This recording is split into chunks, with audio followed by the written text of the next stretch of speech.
Welcome back to 0 to 60. This video is just a quick one about how to jack up a car. Now, I know most of you will already know how to do this, but this is for the people that don't. And the reason I'm just putting this video out there is because I've got a few videos coming up with do-it-yourselves, and you're going to need to know how to jack up your car. So always be safe when you're jacking up your car. I think that's the #1 priority. If you don't think you can do it, get somebody that you know that can to show you or help you until you understand the process. This is a really good guide for jacking up your car. So yeah, take a look. So for jacking up a car, there's various jacks that you can use, bottle jacks, scissor jacks, etc. But in this case, we're going to be using a trolley jack. They're the far safer way. We're also going to need at least 1 to 2 axle stands. I've got a socket set here. You're going to also need your locking wheel nut if you've got locking nuts on the car to be able to take the wheel off. So underneath the vehicle, you need to find a safe place to jack up the car. Most cars have got an area like this where it's safe to jack up the car. In this case, BMWs have a black square type plastic block. Now, other vehicles have other things, like Teslas have pucks, for example, so check your manufacturer's handbook. So first of all, we're going to put some blocks underneath a wheel of the car on the opposite side to where you're jacking up, just to ensure the car doesn't roll away when you're jacking up the vehicle. Here's an example. Now we're going to start jacking up the car. So move your jack under the area where you know you're safe to jack up. In this case, it's on the black square plastic nodule underneath the car.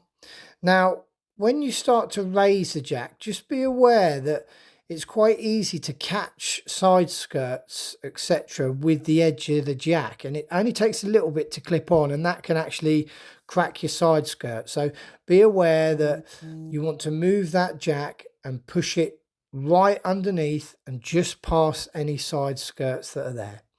So get that jack nice and square on your jacking point, and then you can begin to jack up the car.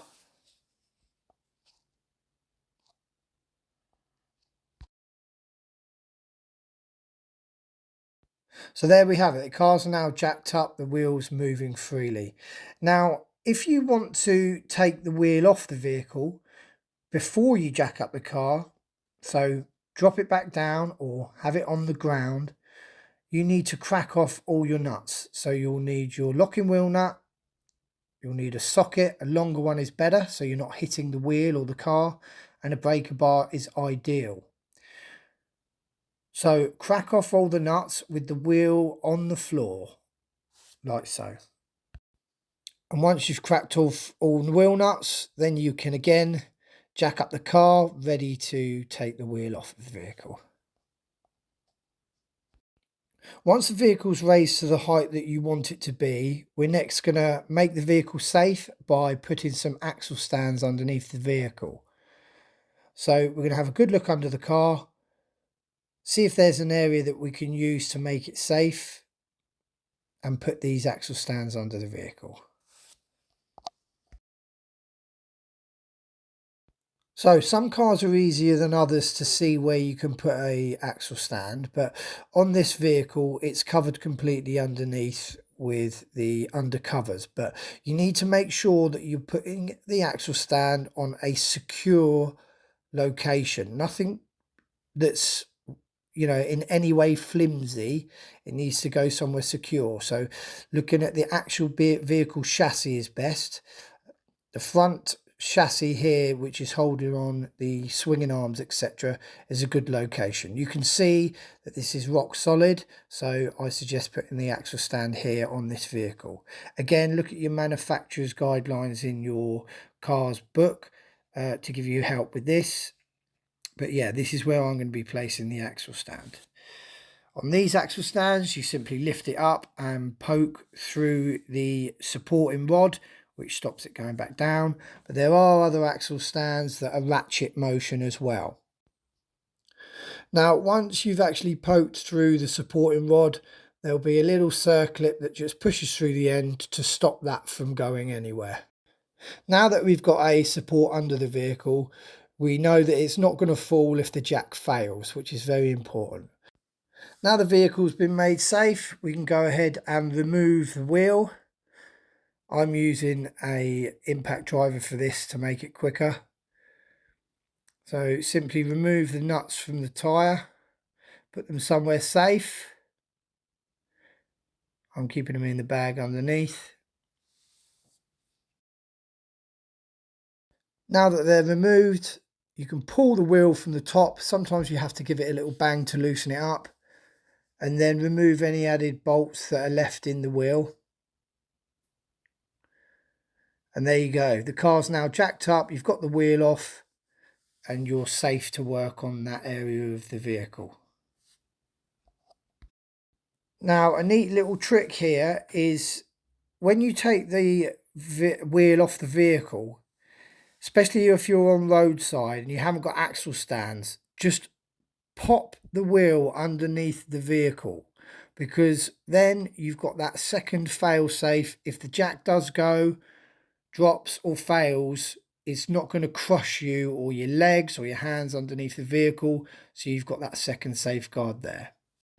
So now you've come to finish working on the vehicle, just double check everything before you put the wheel back on. Make sure there's nothing that looks out of place. Make sure everything's solid. And then simply repeat the process in reverse.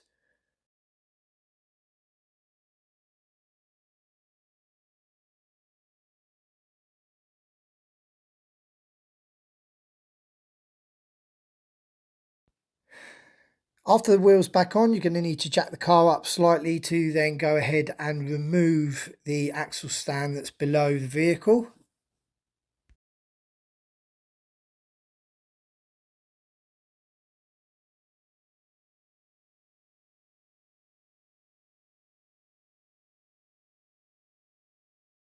Now that the axle stand's removed from below the vehicle, you can now lower the jack and the vehicle to the ground.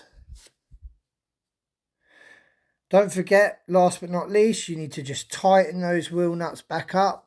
Again, check your manufacturer's workbook for the exact torque specs.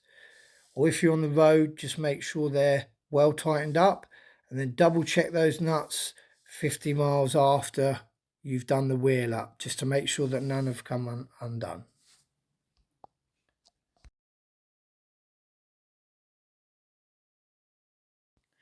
Now you can go ahead and remove the jack. And don't forget that lock-in wheel nut. So that brings us to the end of this video. I hope it's given you a good insight on how to jack up your car.